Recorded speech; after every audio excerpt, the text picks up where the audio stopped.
Hey everybody, Miguel the Movie Encyclopedia here. This is my very first review for the year of 2020, and I'm happy to say that today I will be giving my thoughts on Bad Boys for Life, starring Will Smith and Martin Lawrence. Quick plot synopsis of the movie. The film follows Miami cops Mike Lowry and Marcus Burnett 17 years after the events of Bad Boys 2, where the two characters have to confront new personal issues in both of their lives as they join the newly created elite team AMMO of the Miami Police Department to take down the ruthless drug cartel leader Armando Armas. What I really was surprised about this movie was that I didn't expect this to be the first well-reviewed blockbuster of 2020.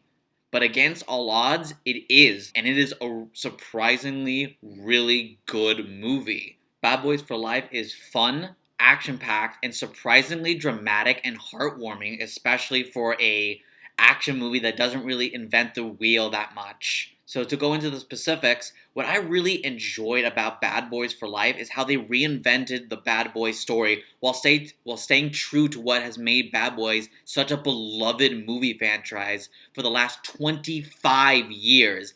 That's how long Will Smith and Martin Lawrence have been doing these movies. This movie is easily the most dramatic and emotionally strong Bad Boys movie ever, thanks to some truly great performances by Will Smith and Martin Lawrence, and a surprisingly good story that emphasizes the importance of family, adulthood, and dealing with loss, especially for a police officer.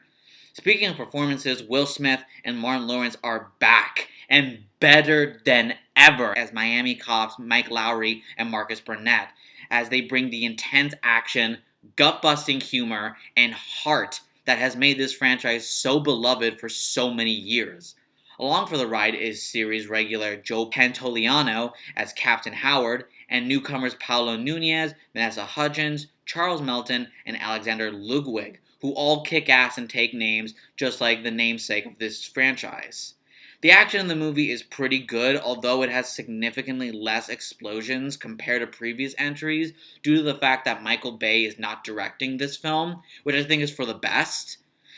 Of course, the comedy in this movie is absolutely great and does a surprisingly great job at modernizing the characters of Mike Lowry and Marcus Burnett, especially since these characters haven't been seen in a film since 2003.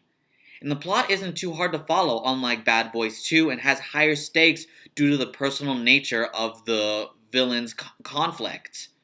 I also really enjoyed how this movie had a lot of surprises, especially towards the second half of the movie. There was some surprising, I would have to say, deaths, and also some just surprising story moments that really had me on the edge of my seat, and also does a good job of setting up the future for this franchise, as it turns out, because apparently we'll be seeing more of the Bad Boys in the near future.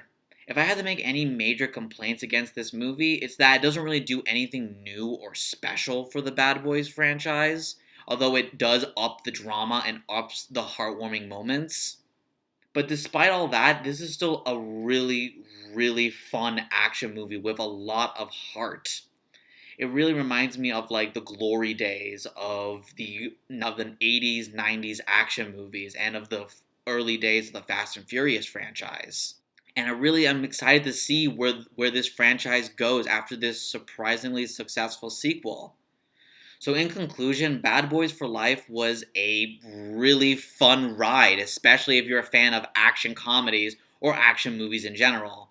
I'll say this much, if you really hate action movies and really hate the movies of Martin Lawrence and Will Smith, then probably avoid this movie. But if you love the first two Bad Boys movies and love any action movies and any movies with Will Smith and Martin Lawrence, you will love Bad Boys for Life.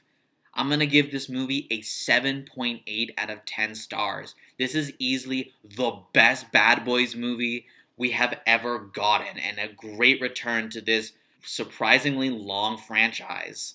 Thank you all for watching. If you like this video, make sure to hit the subscribe button on my YouTube channel, and also comment below on what you thought of the video, what you thought of the movie. I'd love to read people's comments and to comment back.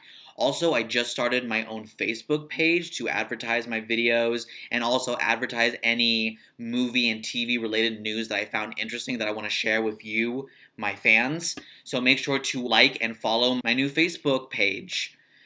until my next video, which will probably be sometime in February, thanks for watching and see you next time.